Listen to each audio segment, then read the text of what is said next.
Well, I'm fortunate enough, I'm in Karamba, which is just inland from Coffs Harbour. I was riding my motorbike through town and I came across this gentleman, Darren, who's telling me that he departed the UK 4 years ago on this.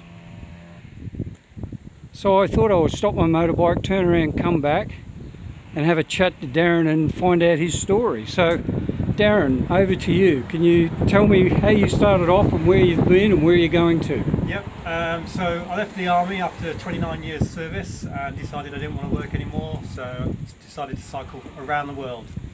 So in 2015 I left England, cycled through Europe into Turkey, across the stands, Azerbaijan, Uzbekistan, Kazakhstan, Tajikistan, Kyrgyzstan, Nepal and India.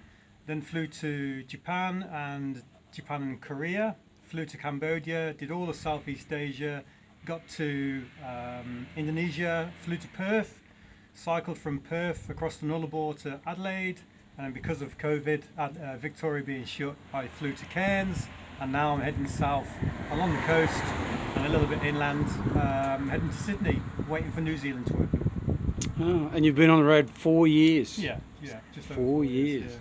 And when you leave New Zealand, where to then?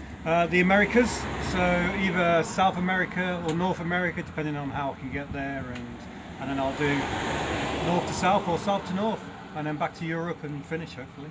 And do you have any time frame as to when you think you'll get back into? Well, 6 months in New Zealand, a year in South America, a year in North America, another half a year somewhere, in Central America. So maybe definitely another 3 years. Yeah. Dear, oh dear. Yeah. And you've done all of that on your push bike? Yep. I started out on a tandem with my girlfriend. We got rid of that, moved to these, and since Europe we've been cycling on these. When we got to Korea we split up, but since then we've been travelling on my own. Yeah. And everything you own is on this bike? Yeah, I've got a couple of small boxes back in the UK with some picture albums and stuff like that, but this is it. Tent, sleeping bag, cooker, a bit of clothes, and that's about it really. I've got a YouTube channel and a Facebook channel. Yeah. They're called Every Which Way But Lost, if you want to have a look at those. So Every Which Way But Lost. Right.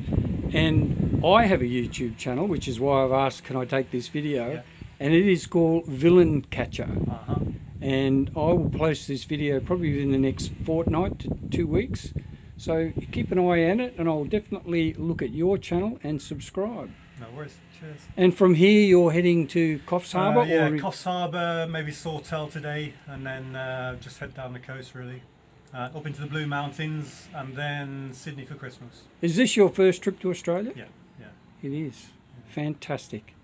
Unfortunately you arrived in COVID-19, so that would have held you up a little bit, but still. Yeah, I got stuck in Perth for a couple of months with lockdown, and then managed to escape and cycle across to South Australia, and then up into Queensland. Queensland was really beautiful. Yeah. And now enjoying New South Wales. And what is your most dangerous event that you could tell us about? I haven't had any really.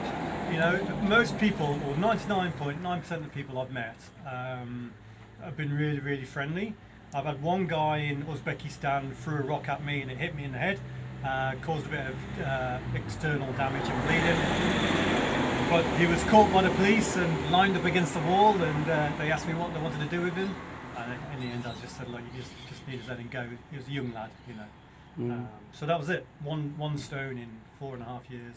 And when you transport your bike, yeah, I guess it's been a push bike, it doesn't need to be registered, so you have no carne issues or anything like that? No insurance, nothing like that. So when I came through the Pamir Highway, through Uzbekistan, Tajikistan, a lot of motorbikers come through there, but they have to do all their insurance at each border, get some insurance, do their carne and all that sort of thing. With this, just cycle through. Just cycle through? No problems at all. Right. And so all you would have to do is get a visa, I guess, when you cross the border?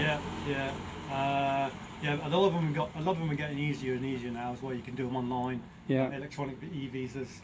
I think Uzbekistan was the hardest. I had to go to the embassy 3 or 4 times and put in application forms and pay money and this, that, and the other.